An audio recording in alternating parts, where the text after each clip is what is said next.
হবে না তোমার সেই প্রেয়সী ছাড়া অমঙ্গল হবে। আমি বাবার আছেন, কিছু মনে করবেন না বাবা। রামপ্রসাদ সেন তার লেখা এই গানটি তিনি বলছেন যে অনেকে আছে হয়তো প্রেয়সীকে না দেখে থাকতে পারেন না।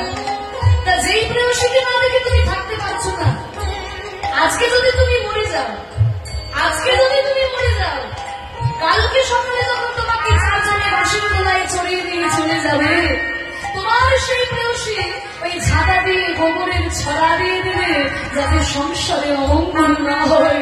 এই তো সংসার। সেই প্রেয়সী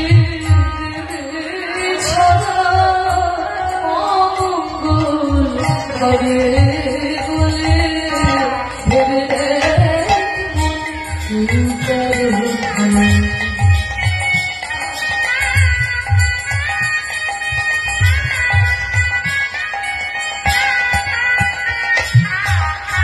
দিন দুই দিনের জন্য ভাবে আর তা বলে সবাই ডাকে।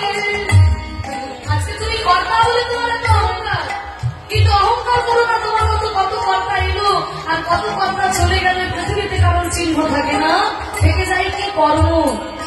তাই সব কর্ম যদি মানুষ করে যাওয়ার পরে 50 বছর পরে কেউ কাউকে মনে রাখে না, কিন্তু মানুষকে মনে রাখে তার কর্মের দ্বারা।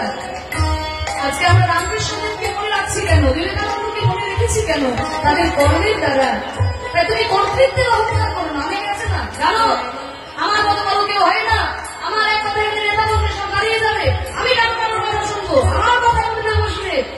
অহংকার করো না।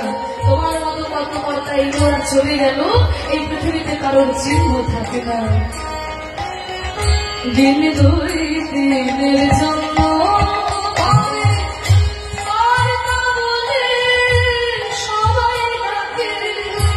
সেই কর্তারে